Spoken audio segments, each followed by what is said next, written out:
on the actual was gun, that would be labor. Oh God. Labor. Yeah, so you watch TV, right, and it's like the screaming women in pain and whatever. It's, you know, it's true. But they don't tell you about, but it's great, it's worth it. I would do it, one of my friends said I would do it 10 times over for my kid. I get that now. Like I would, you know, Baruch Hashem.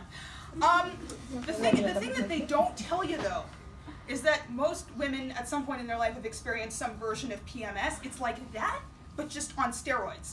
Because your body has so much going on, like hormones and endorphins and stuff. Like all these personalities that you didn't know you had just come out, okay? And of course my labor was quite quick and dramatic, which shouldn't shock you, you know, getting to know me right now.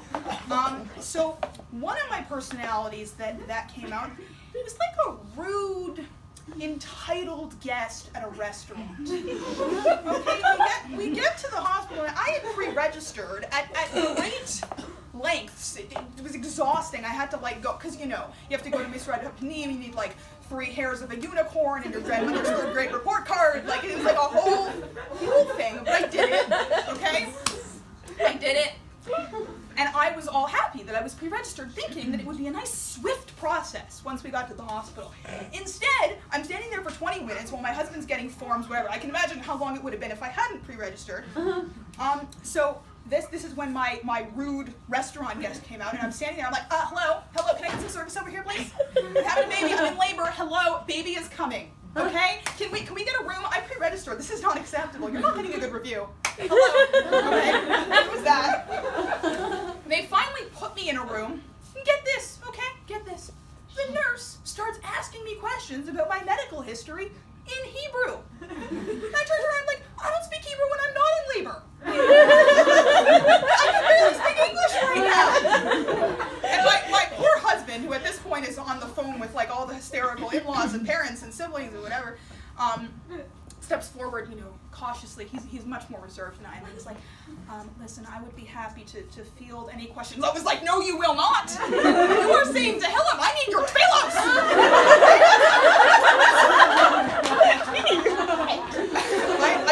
I think I scared that whole group.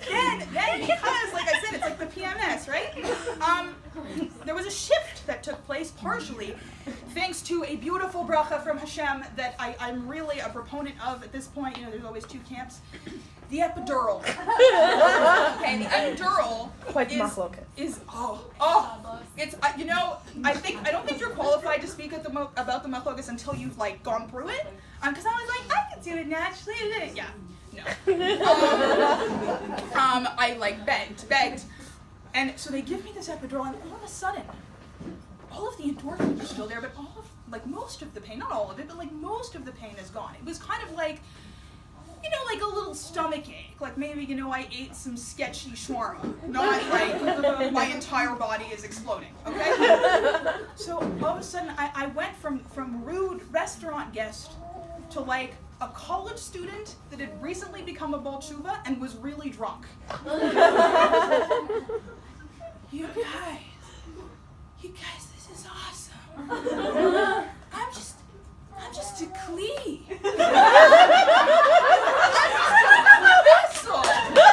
Hashem brings a life into this world, and I show you guys. Nurse, I love you. Other nurse, I love you too. And the nurse that was asking me questions in Hebrew, I still don't speak Hebrew, but I love you. I hope you know that. And whoever gave me the epidural, I love you the most. Okay, now, the thing is, though, about epidurals, like any drug, it wears off, okay? And mine wore off at a rather inconvenient time, although I guess it's never a convenient time. So the actual birth was really painful. And recovery is not easy. Like, it's natural, but it's, you know, but like, seriously, I am a proponent of having babies. I don't want to, like, discourage people. That would be not a good thing to do at a seminary. It's a good thing to do. Yay, babies.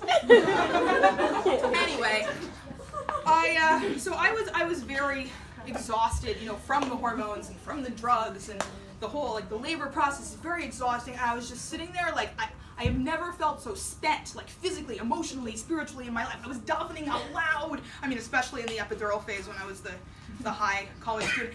And I just want to point out, like, for everyone, it's going to give me great personal satisfaction to bring this to light. Facebook is a lie in so many ways. You know, the post-birth Facebook photo of, like, the smiling mother. And okay, my father-in-law in California, so we're in Israel, my father-in-law and you know, my in-laws are in LA, and he posts this darling picture of my son with the caption, you know, we're so grateful to welcome our grandson into the world. Mother and baby are doing great. Okay, cut to the hospital room. I turned to my husband. We are never doing this again. You know, like, no. But yeah, you know, the important thing, like I said, is to realize, like, the ultimate goal. You know, you have a baby again, and it's beautiful. And I think that if you prepare yourself for the process, if you do, like, birthing classes, which I did, and if you have conversations with people that have been through it before, it can really prepare you, you know, to go through it. And my husband, thank God, is one of those people that I can talk to. And I turned to him, you know, a few months before I was due to give birth, and it was a moment of real vulnerability, you know. And I was like, Israel, I'm scared. Like, I'm really scared of labor. It sounds painful, and there's all these phases, and it sounds like you've got all these different personalities, which will probably happen to me because it's me.